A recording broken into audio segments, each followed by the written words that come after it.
त्यावेळचा हिंदू 1984 सालचा हिंदू आणि आज 2024 सालचा हिंदू समाज हा पूर्णपणे वेगळा आहे.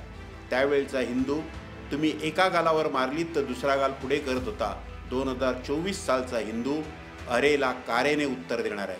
आणि आज हिंदू समाज तुमच्या मशिदीला हात लावणार नाही. तुमच्या सगळ्या मशिदी सुरक्षित राहतील.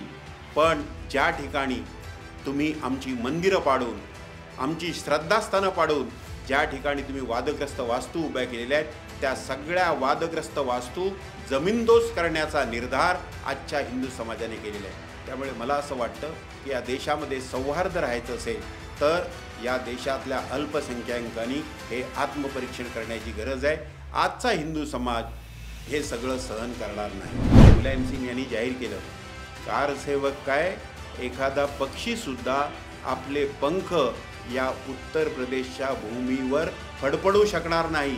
इतका चोख बंदोबस्त मी करीन आणि जो कारसेवक उत्तर प्रदेशमध्ये येईल तो जिवंत परत जाणार नाही. त्यांनी या ठिकाणी यायचं असेल तर आपलं कफन बरोबर घेऊन आलं पाहिजे. अनेक घरांमध्ये अशी ज्या वेळेला तरुणी मुलं घराबाहेर पडली अयोध्येच्या संग्रामासाठी, त्यावेळेला त्या घरातल्या माता भगिनी आरती घेऊन त्यांना ओवाळायला उभ्या राहिल्या आणि म्हणाल्या, यशस्वी भव, जा विजयी होऊन परत या. समाजवाद म्हणजे काय तर अशी टोपी की जी कोणाच्याही डोक्याला घट्ट बसू शकते. आणि समाजवाद याचा अर्थ सगळ्या गोष्टींचं सरकारीकरण आणि सगळीकडे भ्रष्टाचाराला आपल्याला मोकळं रान. आणि सेक्युलरिझम याचा अर्थ मुसलमानांना हात आणि हिंदूंना लाल. म्हणजे तुम्ही मशिदीमध्ये जात असाल तर तुम्ही सेक्युलर, तुम्ही मंदिराची घंटा बडवलीत तर तुम्ही कम्युनल. अशा प्रकारचे विचित्र नॅरेटिव्ह त्यांनी गेल्या 65 वर्षामध्ये या ठिकाणी पेरलं.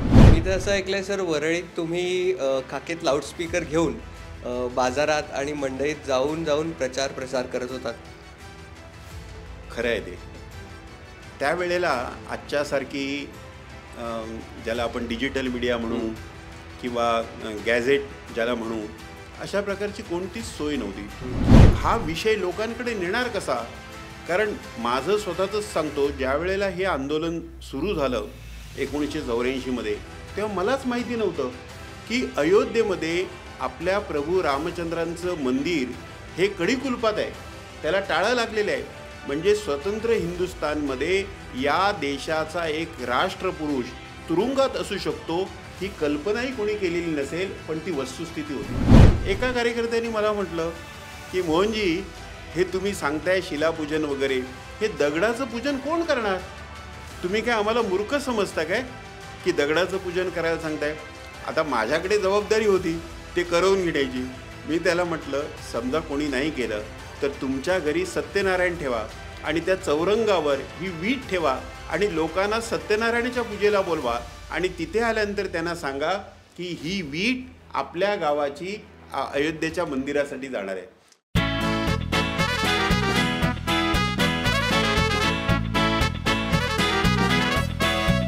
हॅलो, हाय, नमस्कार. MHA-MTV गप्पा या तुमच्या लाडक्या मराठी पॉडकास्टमध्ये मी उमंग काळे तुम्हा सगळ्यांचं हार्दिक स्वागत करतो. राम काज करिबेको मन आतुर या हनुमान चालिसेतील वाक्याला आदर्श मानून गेली अनेक वर्ष दैनिक मुंबई तरुण भारत हा रामजन्मभूमी मुक्ती आंदोलनाचा एक लढवय्या सैनिक राहिला आहे. येत्या 22 जानेवारीला म्हणजे पुढील 20 दिवसातच पावन अयोध्या नगरीत रामलला विराजमान होत आहेत. हा क्षण ऐतिहासिक तर आहेच, पण त्याचबरोबर जनमानसातील हिंदू मनाला हर्षोल्लासित करणार आहे. पण यामागे तब्बल 500 वर्षांचा संघर्षसुद्धा दडलेला आहे. आपल्यापैकी अनेक जण या प्रदीर्घ संघर्षाचे भागीदार आणि साक्षीदार राहिले आहेत. यापैकीच एक आहेत मोहन सालेकर. मोहनजी सध्या विश्व हिंदू परिषदेचे कोकण प्रांत मंत्री आहेत. तसेच रामजन्मभूमी आंदोलनात त्यांनी सक्रिय सहभाग नोंदवला आहे. नमस्कार मोहनजी, तुमचं स्वागत आहे. सर्वप्रथम धन्यवाद, तुम्ही वेळात वेळ काढून आलात. तर हिंदूंनी अनेक वर्ष हा संघर्ष करून आज हे देऊळ उभं राहत आहे. 84मध्ये त्या समितीची स्थापना झाली. त्यानंतर 86मध्ये कोर्टाने त्या ढाच्याचे दरवाजे उघडले. त्यानंतर 1990मध्ये रथयात्रेला प्रारंभ झाला. 1992मध्ये कारसेवा झाली आणि 5 ऑगस्ट 2020मध्ये या पावनभूमीवर भूमिपूजन देखील झालं. तर या दरम्यान अयोध्या उत्तर भारतातील शरयू नदी किनारी असलेली एक जागा आहे. या दरम्यान महाराष्ट्रात काय परिस्थिती होती आणि मुंबईत खास करून? खरं सांगू, थोडेसे काही टप्पे मी सांगतो म्हणजे आपल्या सगळ्या प्रेक्षकांसाठी ते आज ऐकायला आवडतील. कारण जवळजवळ म्हणजे 1984 ते आत्ता आपण 2024मध्ये आहोत, म्हणजे 41 वर्षाचा काळ हा गेलेला आहे. कदाचित 2 पिढ्या, त्याच्यामध्ये 2 पिढ्यांचं तारुण्य त्याच्यामध्ये संपलेलं आहे. त्यामुळे 1984मध्ये स्थापना झाल्यानंतर 1986मध्ये याचं टाळं उघडलं गेलं. पण त्याचीसुद्धा एक मजेशीर घटना आहे. 1986मध्ये सर्वोच्च न्यायालयाने एक मुस्लिम महिला, जिचं नाव शहाबानो, त्या शहाबानोच्या संदर्भात एक निर्णय दिला की तिच्या पतीने हिला मासिक पोटगी दिली पाहिजे. आता हा निर्णय दिल्यानंतर या देशातले मुस्लिम, ज्यांना अशा प्रकारचं काहीतरी निमित्त हवं असतं हिंदूंवर आक्रमण करण्यासाठी, या देशामध्ये गोंधळ घालण्यासाठी, त्यांनी विरोध केला. आणि त्याचा विरोधाचा परिणाम असा झाला, तत्कालीन प्रधानमंत्री स्वर्गीय राजीव गांधी यांनी संसदेमध्ये त्या बाबतीत कायदा पास केला आणि मुस्लिम समाजाला शतको वर्ष मागे नेऊन ठेवलं.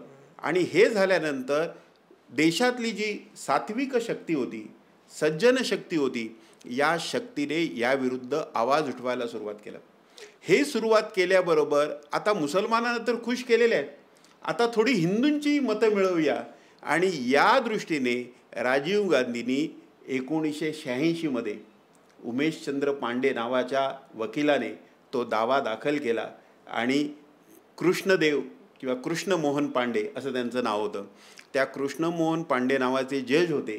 आणि त्यांनी लगेच दुसऱ्या दिवशी, म्हणजे आजपर्यंत आपल्या भारताच्या इतिहासामध्ये एका दिवसात एखाद्या याचिकेवर निर्णय होऊन त्याची अंमलबजावणी झाल्याचं दुसरं उदाहरण नसेल. म्हणजे केवळ 24 तासात त्याचा निकाल लागला आणि निकाल लागल्यानंतर 40 मिनिटात टाळं उघडलं गेलं. ही एक विशेष घटना याच्यामध्ये झाली. आणि जिल्हा न्यायालयाच्याच सुनावणीत, जिल्हा न्यायालयाच्या सुनावणीत. आणि त्याच्यामध्ये जी काही सगळ्यांची ज्याला म्हणतो आपण जबानी घेतली, ती जबानी केवळ मौखिक घेतली, कुठेही लेखी घेतलेली नाही. म्हणजे कसं हे तुष्टीकरणाचं सगळं राजकारण त्या काळात चाललं होतं. आणि मग त्यानंतर असं झालं की पहिला विजय तर मिळाला होता संतांच्या सगळ्या आंदोलनाला. आणि म्हणून 1989 साली विश्व हिंदू परिषदेने संतांच्या नेतृत्वाखाली असं जाहीर केलं की या ठिकाणी आम्ही शिलापूजन करणार आहोत. कारण ही सगळी जी जागा आहे त्याच्यात 2 भाग आहेत. एक भाग आहे त्याची म्हणजे जमीन जी आहे ती 2.77 एकर जी जागा आहे, ती 2.77 एकर जागेमध्ये तो वादग्रस्त ढाचा होता, म्हणजे ती जागा वादग्रस्त आहे. पण उरलेली 67 एकर जागा जी आहे ती वादग्रस्त नव्हती. आणि म्हणून संतांचं म्हणणं असं होतं की कोर्टाचा निर्णय लागेल तेव्हा लागेल, पण आम्हाला या ठिकाणी वादग्रस्त नसलेल्या जागेवर, ज्या जागेची मालकी हिंदू समाजाकडे आहे, त्या जागेवर आम्हाला शिलापूजन किंवा शिलान्यास करण्याची परवानगी द्यावी. आणि त्या जागेवर शिलान्यास ज्या दिवशी ठरला होता 1989मध्ये, त्यावेळेला त्यांनी परवानगी नाकारली. पण संतांनी त्याचा आग्रह धरला. विश्व हिंदू परिषदेने जाहीर केलं की शिलान्यास होणार आणि त्या ठिकाणी प्रत्येक गावामधल्या पूजन होऊन आलेल्या विटा या अयोध्येकडे येतील. म्हणजे असा कार्यक्रम जगामध्ये कुठेही झाला नसेल की प्रत्येक गावाची एक वीट ही अयोध्येच्या मंदिरासाठी लागणार. म्हणजे प्रत्येक माणसातला राम जागृत करून त्याला कृतिशील करण्याचा प्रयत्न या कार्यक्रमाच्या माध्यमातून सगळ्या संतांच्या नेतृत्वाखाली विश्व हिंदू परिषदेने केला. आणि मंडळी, तुम्हाला ऐकायला वेगळंही वाटेल आणि आनंदही होईल. 3,76,000 गावांमधून विटेचं पूजन होऊन त्या सगळ्या विटा अयोध्येकडे निघाल्या. आणि 56 देशांमध्ये ज्या ज्या ठिकाणी हिंदू राहतात त्या हिंदूंनी आपल्या देशामध्ये रामाच्या मंदिरासाठी त्या विटेचं पूजन केलं आणि ती अयोध्येला पाठवली. आणि त्या विटांच्या आधारावर 1989 साली त्या ठिकाणी शिलान्यास झाला आणि तो शिलान्याससुद्धा आज सगळी मंडळी असं म्हणतात की हे सुवर्णांचं आंदोलन आहे, तर तो शिलान्यास रामेश्वर चौपाल नावाच्या एका अनुसूचित जातीच्या व्यक्तीच्या हातून तो केलेला आहे. हे या कार्यक्रमाचं वैशिष्ट्य आहे. म्हणजे केवळ शिलापूजन नव्हे, शिलान्यास नव्हे, तर तो एका सामाजिक समरसतेचा एक महत्त्वाचा टप्पा ठरावा अशा प्रकारचा तो कार्यक्रम झाला. शिलापूजन झालं, शिलान्यास त्या ठिकाणी. ओके. म्हणजे ज्या ठिकाणी मंदिर बांधायचं आहे त्या मंदिराची जी सगळी 67 एकर जी जागा होती, त्या 67 एकर जागेमधली उरलेली जागा 2.77 ही वादग्रस्त होती. तिथे आम्ही काही करत नाही, तुमचा कोर्टाचा निर्णय लागू दे, पण बाकीच्या जागेमध्ये आम्ही आता मंदिराचं काम सुरू करतो आहोत, कारण विटा पूजन होऊन अयोध्येला येत आहेत. आणि म्हणून त्यांनी सांगितलं की आम्ही तिथे शिलान्यास त्याचा करणार, आणि तो रामेश्वर चौपाल नावाच्या व्यक्तीच्या हातून त्या ठिकाणी केला. पण हे जे शिलापूजन झालं ना, त्याचे अनेक किस्से आहेत. म्हणजे मला आठवतं, कारण मी त्या आंदोलनामध्ये 1984 पासून जोडलेलं आहे. म्हणजे माझा प्रवेश या संघ परिवारामध्ये जो झाला तो या आंदोलनातून झाला. मी तर असं ऐकलंय सर, वरळीत तुम्ही खाकेत लाऊडस्पीकर घेऊन बाजारात आणि मंडईत जाऊन जाऊन प्रसार करत होतात. खरं आहे ते. त्यावेळेला आजच्यासारखी ज्याला आपण डिजिटल मीडिया म्हणू किंवा गॅझेट ज्याला म्हणू, अशा प्रकारची कोणतीच सोय नव्हती. म्हणजे घरात एक लँडलाईन असायचा, तो सुद्धा समजा 70-75 घरांची एक बिल्डिंग असेल तर त्याच्यामध्ये एखाद्याकडेच लँडलाईन असायचा. त्यामुळे संपर्काची साधनं त्या अर्थाने मर्यादित होती. आणि मग हा विषय लोकांकडे नेणार कसा? कारण माझं स्वतःचंच सांगतो, ज्या वेळेला हे आंदोलन सुरू झालं 1984 तेव्हा मलाच माहिती नव्हतं की अयोध्येमध्ये आपल्या प्रभू रामचंद्रांचं मंदिर हे कडिकुलपात आहे, त्याला टाळं लागलेलं आहे. म्हणजे स्वतंत्र हिंदुस्थानमध्ये या देशाचा एक राष्ट्रपुरुष तुरुंगात असू शकतो ही कल्पनाही कोणी केलेली नसेल, पण ती वस्तुस्थिती होती. आणि त्यामुळे आता या बाबतीत जागरण करायचं आहे. प्रत्येक गावामध्ये एका विटेचं पूजन झालं पाहिजे. मुंबईसारख्या किंवा महाराष्ट्रातली जी शहरं आहेत त्या शहरांमध्ये प्रत्येक वस्तीत झालं पाहिजे. मग हे करणार कसं? आणि म्हणून आम्ही एक कार्यकर्त्यांची बैठक बोलवली होती. त्या बैठकीमध्ये असे बसलो होतो, आमच्या विचारात जे सगळे कार्यकर्ते होते. एका कार्यकर्त्यांनी मला म्हटलं की मोहनजी, हे तुम्ही सांगताय शिलापूजन वगैरे, हे दगडाचं पूजन कोण करणार? तुम्ही काय आम्हाला मूर्ख समजता काय की दगडाचं पूजन करायला सांगताय? आता माझ्याकडे जबाबदारी होती ते करवून घेण्याची. मी त्याला म्हटलं, समजा कोणी नाही केलं तर तुमच्या घरी सत्यनारायण ठेवा आणि त्या चौरंगावर ही वीट ठेवा आणि लोकांना सत्यनारायणाच्या पूजेला बोलवा आणि तिथे आल्यानंतर त्यांना सांगा की ही वीट आपल्या गावाची अयोध्येच्या मंदिरासाठी जाणार आहे. म्हणजे अशा प्रकारची एक मानसिकता ज्या वेळेला कार्यकर्त्यांना सुद्धा पचणं कठीण होतं, त्यावेळेला समाजामध्ये तर याबद्दल पूर्णपणे अनास्था होती. चेष्टेचा विषय होता किंबहुना कुचेष्टेचा सुद्धा विषय काही ठिकाणी. अगदी खरं आहे. मी प्रभादेवीला राहत होतो त्यावेळेला. आदर्शनगर नावाची वसाहत होती आणि त्या ठिकाणी जो जवळचा एक वरळी कोळीवाडा म्हणून भाग होता किंवा आगरी समाजाची वस्ती असलेला भटवाडी नावाचा एक भाग होता. त्या भागामध्ये ज्या वेळेला आम्ही प्रवेश करायचो किंवा त्या भागात कोणाच्या घरी संपर्काला जायचं असेल तर रस्त्याच्या बाजूला उभे असलेले लोक आमची टिंगल करायचे. ते असं म्हणायचे, जनसंघ हवा तंग, संघ दक्ष, मुलींकडे लक्ष, काय वाटेल ते बोलायचे. काही गोष्टी तर मी आता समोर कॅमेरासमोर सांगू शकत नाही. इतकी कुचेष्टा सहन करत पण हा विषय गेला पाहिजे. हा आपल्या राष्ट्रीय अस्मितेचा, आपल्या मानवबिंदूचा विषय आहे. आणि म्हणून मग आम्ही वेगवेगळ्या क्लुप्त्या योजल्या. मी माझ्या हातामध्ये मेगाफोन घ्यायचो किंवा जवळ कुठेतरी लाईटचं कनेक्शन मिळालं तर तिथे वायर जोडून त्या एक टेबल घेऊन तिथल्याच दुकानदाराकडून त्या टेबलवरून एक 10 ते 12 मिनटं हा सगळा विषय लोकांसमोर मांडायचो. आम्ही असं म्हणायचो की ज्या वेळेला काश्मीरमध्ये एक मोहम्मद हजरत यांचा केस हरवला होता, तो केस हरवल्यानंतर संपूर्ण देशभर दंगली झाल्या. काही काळानंतर म्हणजे साधारण 8-10 दिवसांनी पंडित जवाहरलाल नेहरूंनी जाहीर केलं की हा केस मिळाला. त्यावेळेला कोणी असं विचारलं का हा हजरत पैगंबराचा केस आहे याची काय गॅरंटी? आणि आज लोक विचारत आहेत त्या ठिकाणी रामाचा जन्म झाला का? म्हणजे अशा प्रकारचा प्रश्न त्यावेळेला लोक विचारत होती. या स्थितीत जे कोणी कार्यकर्ते माझ्यासारखे संपूर्ण देशभर पसरलेले त्या सगळ्या लोकांनी रक्ताचं पाणी करून हा संघर्ष उभा केलेला, हा संघर्ष जिवंत ठेवला. अनेक वस्त्यांमध्ये आमच्याकडे माणसं नव्हती, हे करणार कोण? पण व्यक्तीला भेटून त्यांना सांगितलं तुम्ही फक्त शिलापूजन करा, तुमच्या वस्तीची वीट जाईल.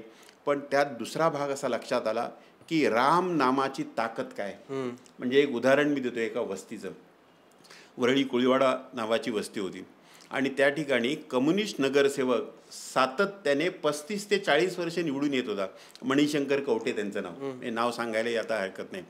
तर त्या जवळच्या वस्तीत नवनीत चौक असं त्या वस्तीचं नाव होतं. तिथे आम्हाला शिलापूजनाचा कार्यक्रम करायचा असता. मी मणिशंकर कवटेंचे त्यावेळेचे सेक्रेटरी बाळकृष्ण गावडे यांना म्हटलं इथे कार्यक्रम करायचा आहे, कसं करणार? आमच्याकडे कोणी कार्यकर्ते नाहीत पण कार्यक्रम झाला पाहिजे. ते म्हणाले ठीक आहे मी करतो व्यवस्था. आणि आज ऐकायला आश्चर्य वाटेल, कम्युनिस्ट कार्यकर्त्यांनी तो तिथे कार्यक्रम घडवला. हा मोहन सालेकरचा प्रभाव नव्हता, हा रामनामाचा प्रभाव होता. आणि तो कार्यक्रम झाल्यानंतर त्याची पालखीतून मिरवणूक निघाली. त्या मिरवणुकीमध्ये पालखीला खांदा देणारे कोण होते? तर त्यावेळचे काँग्रेसचे कार्यकर्ते वसंत नाखवा आणि चंद्रकांत वरळीकर हे दोघं जण त्या पालखीला खांदा देत होते. दुसरी एक गंमत आणखी सांगतो याच्यातली. म्हणजे वरळीमध्ये बीडीडी चाळ म्हणून भाग आहे. त्या बीडीडी चाळीमध्ये आम्हाला राम जानकी रथयात्रा, कारण वातावरण तयार करायचं आहे, प्रचार करायचा आहे आणि तो प्रचार करण्यासाठी दुसरं काही माध्यम आमच्याकडे नव्हतं. मग मिरवणूक काढली पाहिजे. रामनवमीला आम्ही मिरवणूक काढायचं असं ठरवलं. आता आमच्याकडे साधनं कुठे होती? मी नोकरी करणारा, माझ्यासारखे अनेक कार्यकर्ते हे नोकरीच करणारे कार्यकर्ते होते. त्यामुळे एखाद्याकडे असली तर सायकल होती, स्कूटरसुद्धा त्यावेळेला कार्यकर्त्यांकडे नव्हती. मग आता ह्या मिरवणुकीसाठी आपल्याला वाहन पाहिजे. पैसे देऊन भाड्याने वाहन घेण्याची आपली तयारी नाही. मग ते कोणाकडे मिळेल? तर त्यावेळेला मी तिथले काँग्रेसचे त्यावेळेचे नगरसेवक ॲडव्होकेट वसंतराव सूर्यवंशी त्यांच्या घरी गेलो.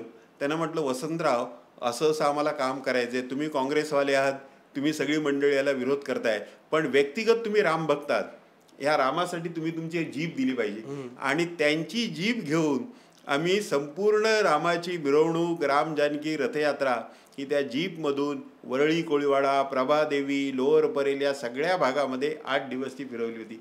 म्हणजे असा एक संघर्ष, असं सगळं आंदोलन, सगळे प्रयत्न हे त्या काळात आम्ही केलेले आहेत. भारतभर म्हणजे गावागावातून या रथयात्रा निघाल्याचं आपल्याला माहिती आहे. तर या दरम्यान, या संघर्षाच्या दरम्यान तुम्ही सांगताय की समाजाची स्वीकारार्हता कशी बदलत गेली. एक उदाहरण देतो. सुरुवातीला लोकांनी याची चेष्टा केली, पण जसजसं वातावरण तापत गेलं तसतसं लोकांची अनुकूलता वाढायला लागली. मी त्यावेळेला कॅनरा बँकेत नोकरी करत होतो आणि माझी नेमकी जी ब्रांच होती ती वरळीचीच होती. माझं कार्यक्षेत्र वरळी आणि माझी नोकरी करण्याची जागासुद्धा वरळीची कॅनरा बँक. आणि शिलान्यास ठरला 9 नोव्हेंबर 1989. ही तारीखसुद्धा मला आठवते की त्या दिवशी तिथे त्या भूमीचं पूजन करायचं आणि एक वीट रामेश्वर चौपालजींच्या हस्ते ठेवून आपण शिलान्यास करायचं असं ठरलं. आणि त्यावेळेला संतांनी असं आवाहन केलं की जिथे जिथे लोक असतील त्या सगळ्या लोकांनी या ठराविक वेळेला अयोध्येच्या दिशेने तोंड करून पुष्पवृष्टी करायची आहे. आता मी त्यावेळेला नोकरीवर होतो आणि सारख्या रजा घेणं शक्य नव्हतं. आणि मी जिथे नोकरी करत होतो तिथे एक कम्युनिस्टांची युनियन होती, all India bank employees association. तर त्या बँकेमध्ये मीच एकटा मजदूर संघाचा, म्हणजे संघ प्रणित युनियनचा सदस्य, बाकी सगळे कम्युनिस्ट युनियनचे. मी त्या माझ्या मित्रांना म्हटलं बाबा असं असा कार्यक्रम आहे आणि आपण हिंदू म्हणून या बँकेच्या बाहेर आलं पाहिजे, ब्रँचच्या बाहेर, आणि आपण अयोध्येच्या दिशेकडे तोंड करून आपण पुष्पवृष्टी केली पाहिजे. ऐकून आश्चर्य वाटेल की सगळे लोक, म्हणजे त्यावेळेला त्या वरळी ब्रांचमध्ये 80 जण काम करत होते आणि 2 इमारतीमध्ये ती आमची शाखा विभागली होती. दोन्ही इमारतीमधले लोक 12 वाजता आपल्या ब्रांचच्या बाहेर आले आणि अयोध्येच्या दिशेने तोंड करून या सगळ्या विचाराने कम्युनिस्ट असलेल्या कार्यकर्त्यांनी त्यांच्या मनातला, त्यांच्या हृदयातला राम जागृत झाला आणि त्यांनी अयोध्येच्या दिशेने तोंड करून पुष्पवृष्टी केली आणि एका अर्थाने या शिलान्यासाला समर्थन दिलं. क्या बात. सर, आता माझ्या पिढीने तर फक्त या गोष्टींबद्दल ऐकलं आहे की कारसेवा झाली, त्यानंतर हा संघर्ष झाला आणि त्यातनं आज हे मंदिर उभं होतं आहे. तर कारसेवा झाली म्हणजे नेमकं काय झालं?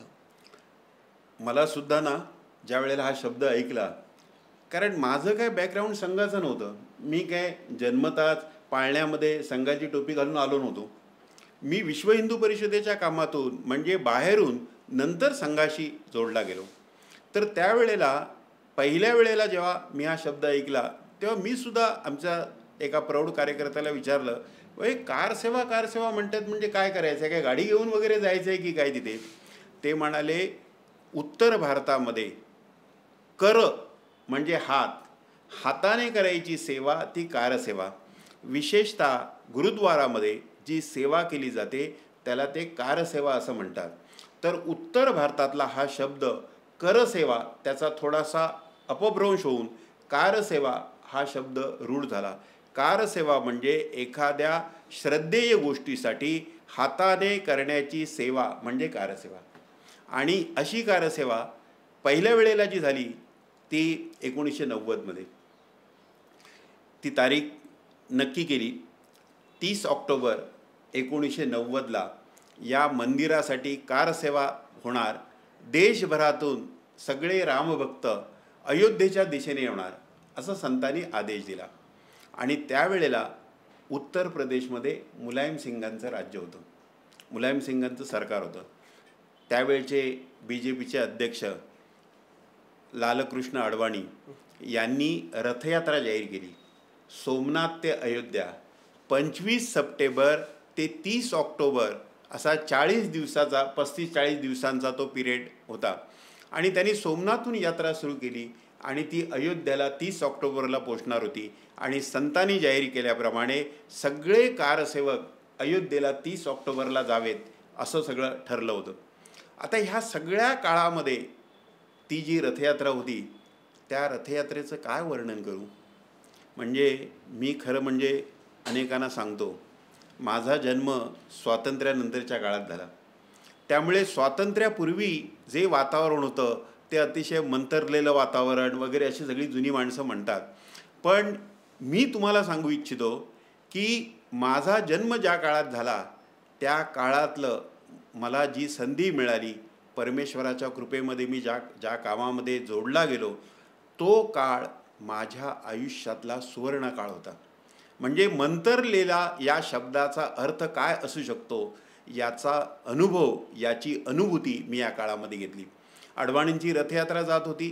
2-2, 3-3 तास लोक जणू काही प्रभू राम आमच्या वस्तीत येणार आहेत या भावनेने अडवाणींच्या रथाची वाट बघत चातकाप्रमाणे 2-3 तास त्या ठिकाणी बसून राहत होते.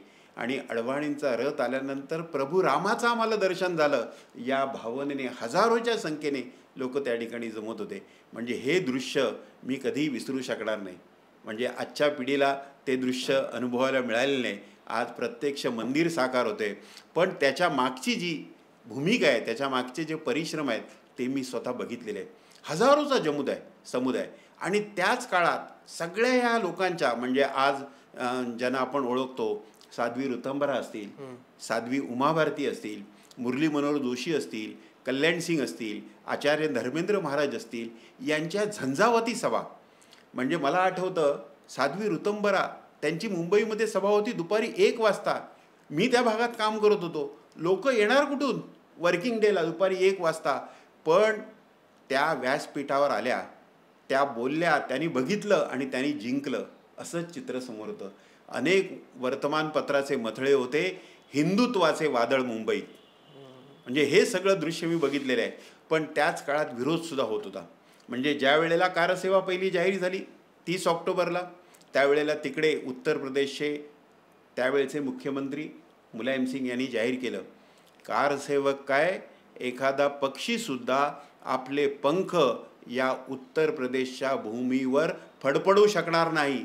इतका चोख बंदोबस्त मी करीन आणि जो कारसेवक उत्तर प्रदेशमध्ये येईल तो जिवंत परत जाणार नाही. त्यांनी या ठिकाणी यायचं असेल तर आपलं कफन बरोबर घेऊन आलं पाहिजे.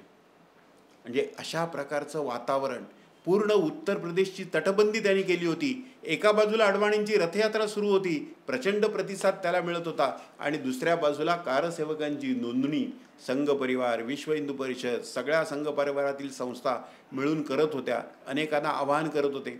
मला आठवतं वरळीमध्ये आम्ही एका महिलेच्या घरी गेलो आणि म्हटलं मुली आणि महिलासुद्धा या कारसेवेला आल्या पाहिजे.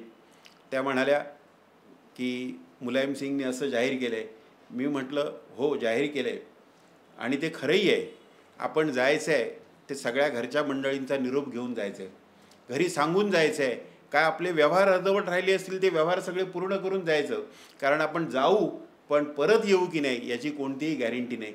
मी स्वतः घरून निघालो त्यावेळेला माझ्या आईला मी सांगून निघालो की मी परत येईन मला माहिती नाही, पण माझा भाऊ तुझ्याकडे आहे त्यामुळे तो तुझी काळजी घेईल, तू काही काळजी करू नको. आणि आज तुम्हाला ऐकायला सगळ्यांना आश्चर्य वाटेल, अनेक घरांमध्ये अशी ज्या वेळेला तरुणी मुलं घराबाहेर पडली अयोध्येच्या संग्रामासाठी, त्यावेळेला त्या घरातल्या माता भगिनी आरती घेऊन त्यांना ओवाळायला उभ्या राहिल्या आणि म्हणाल्या यशस्वी भव, जा विजयी होऊन परत या.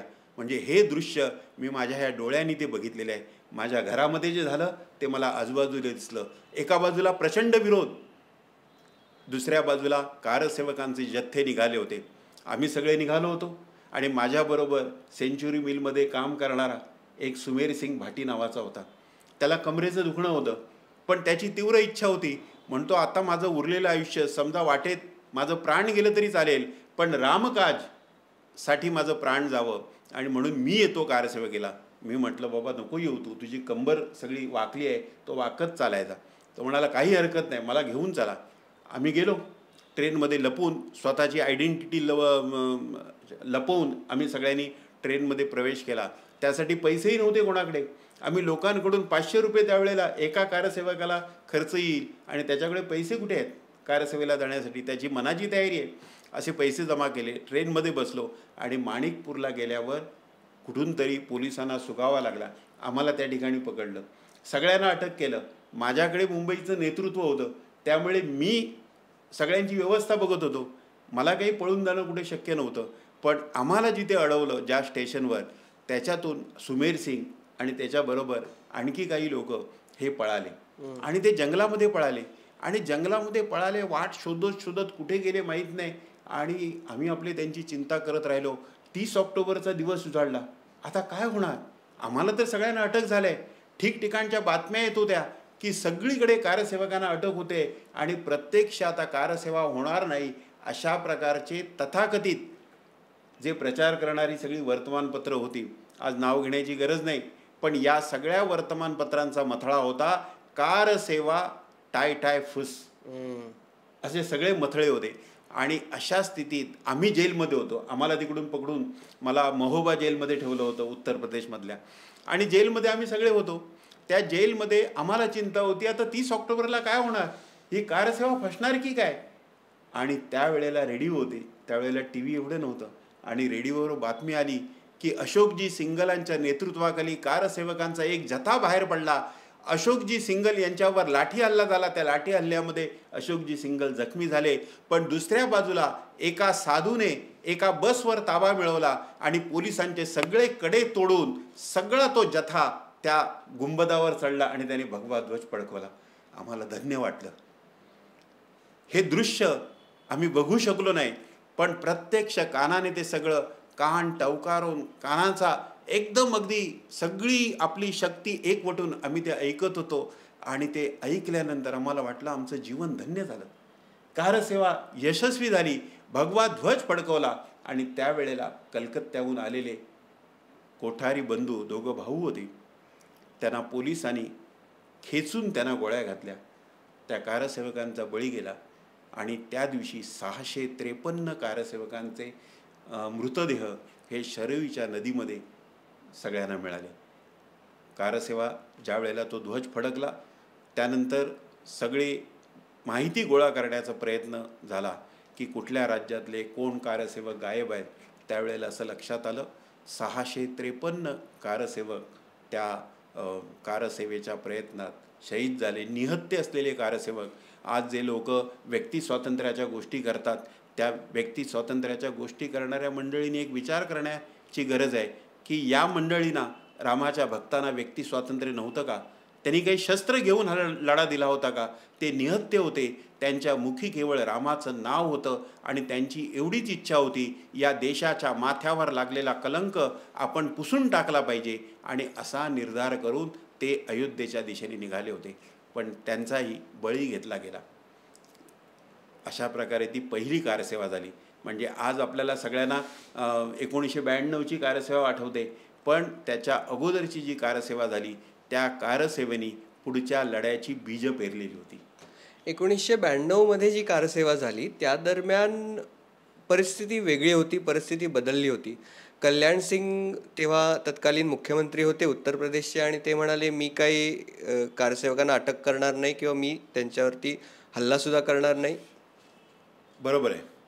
1989मध्ये VP सिंगांचं सरकार होतं, ज्या वेळेला अडवाणींची रथयात्रा अडवली, आणि ती रथयात्रा अडवल्यामुळे VP सिंगांच्या सरकारमध्ये भाजप असल्यामुळे भाजपने पाठिंबा काढून घेतला. VP सिंगांचं सरकार पडलं आणि उत्तर प्रदेशची निवडणूकसुद्धा झाली.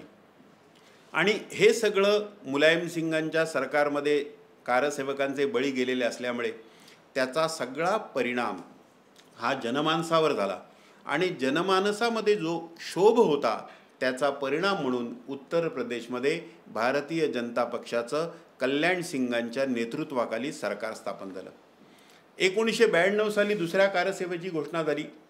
6 डिसेंबर ही तारीख ठरली, आणि त्यापूर्वी वारंवार संत केंद्र शासनाला आवाहन करत होते की कोर्टाच्या माध्यमातून तुम्ही आम्हाला या ठिकाणी कारसेवा करण्याची परवानगी द्या. जी भूमी वादग्रस्त नाही त्या ठिकाणी कारसेवा होईल. त्या वादग्रस्त वास्तूला आम्ही हात लावणार नाही, पण आम्हाला वादग्रस्त नसलेल्या जमिनीवर आम्हाला तुम्ही कारसेवा करायला परवानगी द्या. आणि हे कोर्टामध्ये प्रकरण होतं, न्यायप्रविष्ट होतं. कोर्टाने तारीख दिली होती 30 नोव्हेंबरची.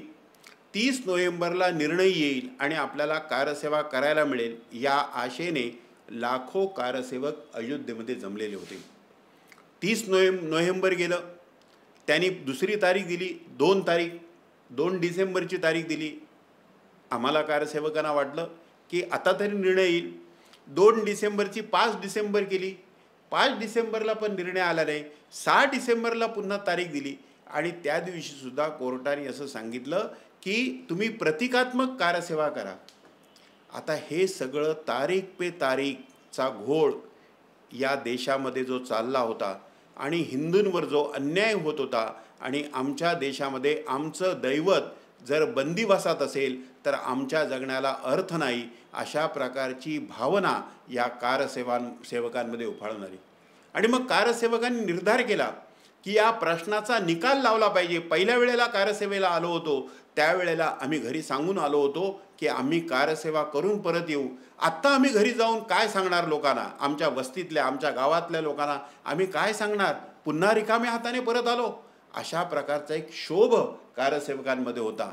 आणि मला आठवतं आहे 6 डिसेंबरला मी तेव्हा हजर होतो.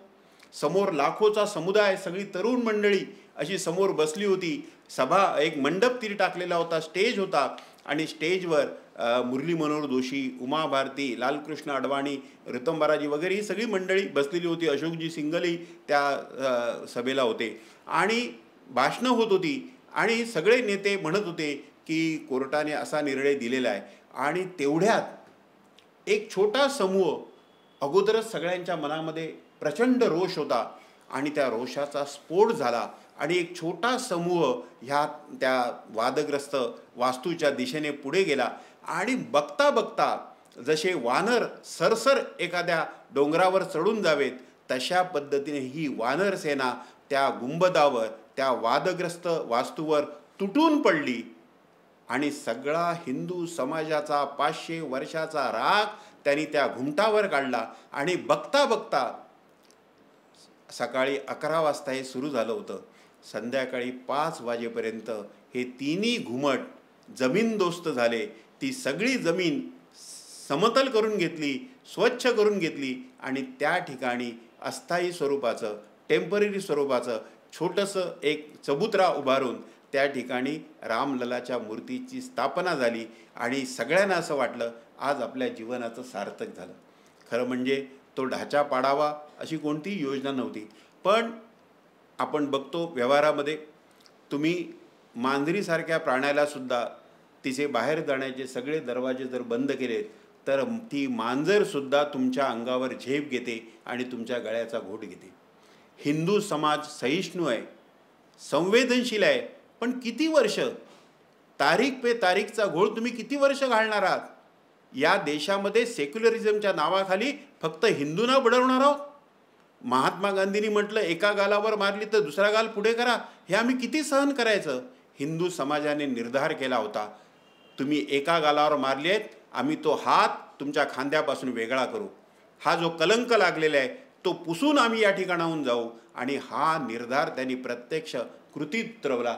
तो 6 डिसेंबर 1992 तो दिवस गीता जयंतीचा होता. हे मुद्दाम लक्षात घेतलं पाहिजे. कारण काही मंडळी असा चुकीचा प्रचार करतात की 6 डिसेंबर हे डॉक्टर बाबासाहेब आंबेडकरांचं महापरिनिर्वाण दिवस आहे आणि तो दिवस या संघ परिवाराने या कामासाठी निवडला. 6 डिसेंबरला गीता जयंती होती आणि तो दिवस श्रीकृष्णाने अर्जुनाला गीता सांगितली.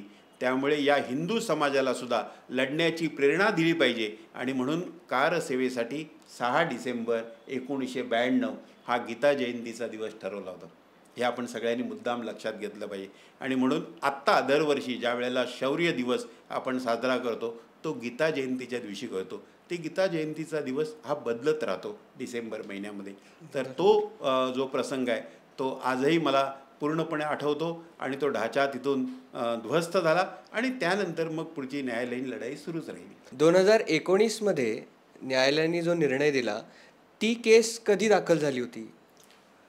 1885 पहिली केस दाखल झाली आणि त्यानंतर वेगवेगळे पक्ष आपापली केस घेऊन, आज जसं आपण मथुरेच्या संदर्भात ऐकतो किंवा काशीच्या संदर्भात ऐकतो, वेगवेगळी मंडळी आपापला दावा दाखल करतात. अशा प्रकारच्या 5-6 पक्षकारांनी वेगवेगळे दावे स्थानिक कोर्टामध्ये दाखल केले होते. 2019 ज्या वेळेला निकाल आला त्याच्यापूर्वी 2010 एक निकाल अलाहाबाद उच्च न्यायालयाचा आला होता. त्या अलाहाबाद उच्च न्यायालयाने निर्णय असा दिला की या भूमीचं, या वास्तूचे 3 भाग करावे. एक निर्मोही आखडायला द्यावा, एक रामजन्मभूमी जी मुक्तियज्ञ समिती आहे त्यांना द्यावा आणि एक भाग हा मुस्लिम पक्षाला द्यावा. आता हा जो निर्णय दिला होता तो मुस्लिम पक्षालाही मान्य झाला नाही आणि हिंदू पक्षालाही मान्य झाला नाही आणि म्हणून ते प्रकरण सर्वोच्च न्यायालयात गेलं. ज्या वेळेला हे प्रकरण सर्वोच्च न्यायालयात गेलं त्यावेळेला वेगवेगळ्या व्यक्तींनी, वेगवेगळ्या संस्थांनी जे दावे दाखल केले होते ते सगळे सर्वोच्च न्यायालयाने एकत्र केले आणि 2018 असा निर्णय केला की 40 दिवसामध्ये डे टू डे सुनावणी याची होईल आणि सर्वोच्च न्यायालयाचा निर्णय देईल. यानंतर तो निर्णय आला. निर्णय आल्यावरती हिंदूंमध्ये आनंदाचं वातावरण निर्माण झालं आणि विषय सुरू झाला तो राम मंदिर निर्माणाचा. आता या राम मंदिर निर्माणासाठी पूर्ण देशभरातून निधीचं संकलन झालं आणि त्यामध्ये फक्त मोठ्यांनीच नाही तर लहान मुलांनी सुद्धा आपापल्या सेविंग्समधून पिगी बँक्स फोडून याच्यामध्ये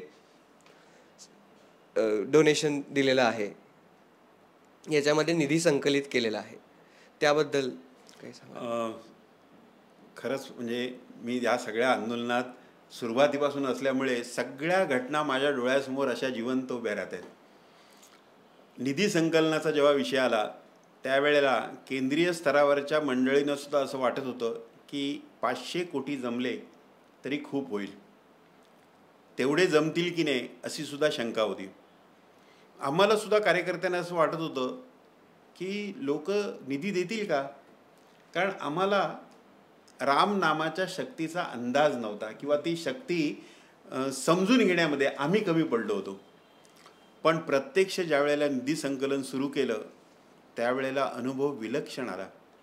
म्हणजे ज्या वेळेला तो कालावधी 40 दिवसाचा कालावधी होता निधी संकलनाचा, आणि 40 दिवसानंतर लक्षात असं आलं की आता पुरे झाले 3,500 कोटीहून अधिक निधी या 40 दिवसामध्ये जमा झाला.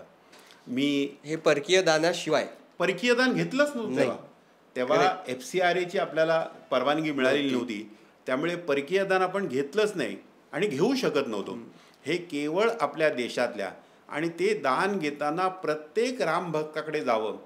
5,34,000 गावांमध्ये आपण गेलो आणि 10 कोटी परिवारांशी आपण संपर्क साधला. म्हणजे एवढ्या मोठ्या प्रमाणावर जगाच्या इतिहासामध्ये असं निधी संकलन झाल्याचं दुसरं उदाहरण नाही. एक विलक्षण अनुभव. एका घरामध्ये आम्ही गेलो होतो. वयस्कर आजी होत्या. त्या आजींना म्हटलं की अयोध्येमध्ये रामाचं मंदिर बनतं आहे आणि त्यासाठी तुम्ही काही निधी द्यावा. ते म्हणाल्या थांबा. आम्हाला वाटलं घरात तर काय दिसत नाही. घर एकदम जुनं, रंगरंगोटी केलेली नव्हती, अतिशय सामान्य घर. आजीबाई एकट्याच घरी होत्या. त्या म्हणाल्या जरा बाळा थांब जरा, मी येते. आतमध्ये जाऊन त्यांनी एक असं फडकं गुंडाळलेलं होतं. त्या फडक्यामध्ये काही पैसे होते. ते पैसे आणले आणि त्यांनी सांगितलं हे तुम्हीच मोजा. आम्ही ते पैसे मोजले. 2,137 रुपये ते होते. ते म्हणाले मी रामाचं मंदिर अयोध्येमध्ये झालं पाहिजे आणि त्याच्यासाठी थोडे थोडे थोडे थोडे पैसे साठवून मी हे ठेवलेले आहेत, ते आज तुम्ही घेऊन जा. ते 2,137 रुपये हे 3,500 कोटीपेक्षा जास्त महत्त्वाचे. असा अनुभव सगळ्या ठिकाणी आलेला आहे. हा मी केवळ मला माहीत असलेला मी अनुभव सांगतोय, पण प्रत्येक गावामध्ये, प्रत्येक शहरामध्ये, प्रत्येक राज्यामध्ये आपण ऐकलेली गोष्ट आहे की रामाच्या नावाने दगड तरंगले. आपल्याला कदाचित ती गंमत वाटत असेल किंवा ते काहीतरी पुराणातली वांगी म्हणून वाटत असेल, पण रामाच्या नामामध्ये किती सामर्थ्य आहे त्याची अनुभूती त्यावेळेला मी घेतली. म्हणजे आपण आपल्या देशामध्ये कुठेही गेलो तर आपल्याला रामाच्या नामाशी साधर्म असलेली नावं दिसतात. दक्षिणेत गेलो तर रामण्णा दिसतो, आपल्याला रामचंद्रन दिसतात. महाराष्ट्रामध्ये आपल्याला रामचंद्र आहेत. आपण रामभद्र म्हणून आपण पूर्वेला गेलो तर दिसतं. म्हणजे पूर्व पश्चिम असो, उत्तर दक्षिण असो, ज्याच्या नावाचा उल्लेख आपल्याला आढळतो असं जे नाव आहे ते रामाचं नाव आहे. म्हणजे आपण एकमेकाला भेटलो तर असं म्हणतो राम राम. याचं कारण काय? याचं कारण असं, तुमच्या हृदयातल्या रामाला मी नमस्कार करतो आणि माझ्या हृदयातला राम तुमच्या हृदयातल्या रामाला नमस्कार करतोय. आपण एखाद्या औषधाबद्दल बोलतो त्यावेळेला काय म्हणतो, हे औषध रामबाण आहे.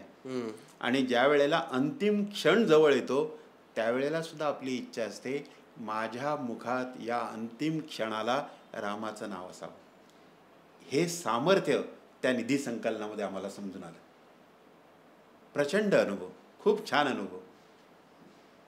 खरं तर तुम्ही हे सगळं सांगताय आणि मला सुचत नाही, मी भारावून गेलोय या सगळ्या कथेने. कारण या गोष्टीबद्दल थोडं थोडं तुटक तुटक ऐकलं होतं, पण पहिल्यापासून अगदी संघर्षाच्या ते आत्तापर्यंत तुम्ही जी कहाणी सांगितली त्यातनं मी पूर्णपणे भारावून गेलोय. 500 वर्षांचा संघर्ष आणि 135 वर्षांचा न्यायालयीन लढा झाल्यानंतर आज 22 तारखेला हे राम मंदिर होतं आहे आणि अयोध्येच्या पावन नगरीमध्ये रामललांचं स्वागत होणार आहे. रामलला तिथे विराजमान होणार आहेत. तर या प्रसंगी तुमच्या काय भावना आहेत एक त्या आंदोलनातील एक सहभाग करता म्हणून? 1984 साली या आंदोलनाला एक व्यापक स्वरूप मिळालं आणि त्या पहिल्या दिवसापासून मी या सगळ्या आंदोलनात सहभागी आहे. माझ्याप्रमाणे लाखो कार्यकर्ते एक रामभक्त म्हणून या आंदोलनात सहभागी झाले. अनेकांनी संघर्ष केला, काहींनी बलिदान दिलं, पण माझ्यासारखे फार कमी लोक आहेत की ज्यांनी आंदोलनासाठी संघर्ष केला आणि तो संघर्ष सफल झाल्याचं याची देही याची डोळा बघण्याचं भाग्य मिळते. आणि म्हणून मला असं वाटतं मी त्या काही निवडक भाग्यवान लोकांमध्ये मी आहे. मला असं खऱ्या अर्थाने वाटतं की माझं जीवन सार्थक झालं. माणसाला यापेक्षा जास्त काय हवं आहे? राम जन्मभूमी मुक्ती आंदोलन हे खऱ्या अर्थाने देशातील राजकारण ढवळून काढणारं आंदोलन निघालं. त्याबद्दल काय सांगाल? एक दोन उदाहरणं देतो, कारण लोकांना राजकीय गणित सांगितलं तर पटकन कळतं. 1984मध्ये हे आंदोलन सुरू झालं आणि त्याच वर्षी झालेल्या सार्वत्रिक निवडणुकीमध्ये भारतीय जनता पक्षाला फक्त 2 जागा लोकसभेच्या मिळाल्या. ज्या पक्षाला 2 जागा मिळाल्या त्या पक्षाचं भविष्य काय असेल हे सांगण्यासाठी कुणा ज्योतिषाची गरज नव्हती. म्हणजे जवळजवळ तो पक्ष समाप्त झाला अशाच प्रकारची स्थिती संपूर्ण देशभर विरोधकांना वाटत होती. आज आपण बघतो राम जन्मभूमी आंदोलनानंतर ज्या भारतीय जनता पक्षाला 1984 साली 2 जागा मिळाल्या, तो भारतीय जनता पक्ष 2014 साली बहुमत घेऊन, पूर्ण बहुमत घेऊन या सत्तेवर आला. 2019 साली दुसऱ्यांदा अधिक जागा घेऊन जिंकून आला आणि आत्ता होणाऱ्या 2024च्या सार्वत्रिक निवडणुकीत 400 पारचं लक्ष हा पक्ष ठेवतोय. म्हणजे एक विषय सामाजिक जीवनामध्ये, राजकीय जीवनामध्ये काय बदल घडवून आणू शकतो याचं एक जिवंत उदाहरण आहे. दुसरं उदाहरण देतो. 1992 साली ढाचा पडल्यानंतर परदेशात राहणाऱ्या भारतीयांनी आपली प्रतिक्रिया दिली होती. त्यात ते भारतीय म्हणाले, आम्ही ज्या देशामध्ये होतो त्या देशामध्ये आतापर्यंत आम्ही मान खाली घालून चालत होतो. भारतीय म्हणून आमच्यामध्ये आत्मविश्वास नव्हता. ज्या दिवशी तो ढाचा कोसळला त्या दिवशी आम्ही आमच्या रस्त्यावरून चालताना छाती पुढे काढून चालायला लागलो आणि नजर से नजर मिलाने की ताकत हम में निर्माण हुई. उसका कारण है राम जन्मभूमी का आंदोलन. याच्यापेक्षा आणखी उदाहरणं काय सांगणार? हा सगळा बदल ह्या एका प्रश्नाने घडवून आणलेला आहे. आणि मला असं वाटतं की आपल्याकडे 4 पुरुषार्थांची कल्पना केलेली आहे. धर्म, अर्थ, काम, मोक्ष. माणसाच्या जीवनाचं अंतिम लक्ष्य असतं मोक्ष. मोक्ष म्हणजे काय? आपल्या हातून एखाद्या चांगल्या कामाशी जोडलं जाण्याची आपल्याला प्रेरणा मिळणं, आपल्याला भाग्य मिळणं. यापेक्षा जीवनाचा मोक्ष वेगळा असू शकत नाही. आणि मला असं वाटतं माझ्या जीवनामध्ये एक रामभक्त म्हणून, एक हिंदू म्हणून जीवनाची सार्थकता झालेली आहे. खूप खूप धन्यवाद. नक्कीच नक्कीच. तर या आंदोलनाने देशभरात गर्व से कहो हम हिंदू है ही भावना रुजवली. 1947ला स्वातंत्र्य मिळाल्यानंतर आपल्या देशातले काही प्रमुख नेते असं म्हणायचे की मी अपघाताने हिंदू म्हणून जन्माला आलो. काही जण असं म्हणायचे की मुझे गदा कहो लेकिन हिंदू मत कहो. 1984 नंतर देशाच्या कानाकोपऱ्यात, देशाच्या गावागावामध्ये गर्व से कहो हम हिंदू है हा नारा बुलंद झाला. मला असं वाटतं या आंदोलनाचं हे सर्वात महत्त्वाचं आणि सर्वात मोठं यश जर कोणतं असेल तर ते हे यश म्हणजे गर्व से कहो हम हिंदू है. हिंदू म्हणून ताठ मानेने जगण्याचा आत्मविश्वास या आंदोलनाने आपल्याला दिला. आणि एक प्रश्न असा, शेवटचा प्रश्न, की अयोध्येत राम मंदिर तर झालं, आता काशी आणि मथुरेबाबत पण हिंदूंना तेवढाच संघर्ष करावा लागेल? मला असं वाटतं, माझं जे काही सामाजिक आणि राजकीय आकलन आहे आणि गेल्या 40-45 वर्षाचा जो अनुभव लक्षात घेतला, तर मला असं वाटतं काशी आणि मथुरेचा प्रश्न हा नजीकच्या वर्षभराच्या काळात हा प्रश्न सुटायला हवा. आणि या दृष्टीने म्हणजे एका बाजूला मी हिंदूंची मनोभूमिका लक्षात घेतो आहे आणि दुसऱ्या बाजूला या देशातल्या मुस्लिम समाजाने सुद्धा आत्मपरीक्षण करण्याची गरज आहे. अयोध्येच्या संदर्भात त्यावेळेला संतांनी आवाहन केलं, आम्हाला फक्त 3 मंदिरं द्या, बाकीच्या मंदिरांची मागणी आम्ही करत नाही. कारण ही 3 मंदिरं ही राम मनोहर लोहियांच्या भाषेमध्ये त्यांनी असं म्हटलं होतं, मी नास्तिक आहे पण रामकृष्ण आणि शिव या देशाचे आदर्श आहेत असं मी मानतो. तीच भूमिका आमच्या संतांनी घेतली होती.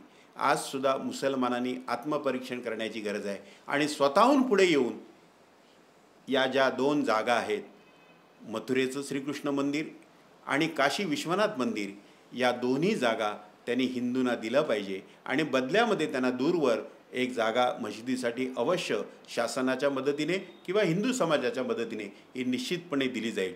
पण पुढच्या काळात यासाठी एवढा संघर्ष करावा लागणार नाही, कारण त्यावेळचा हिंदू 1984 सालचा हिंदू आणि आज 2024 सालचा हिंदू समाज हा पूर्णपणे वेगळा आहे. त्यावेळचा हिंदू तुम्ही एका गालावर मारलीत तर दुसरा गाल पुढे करत होता.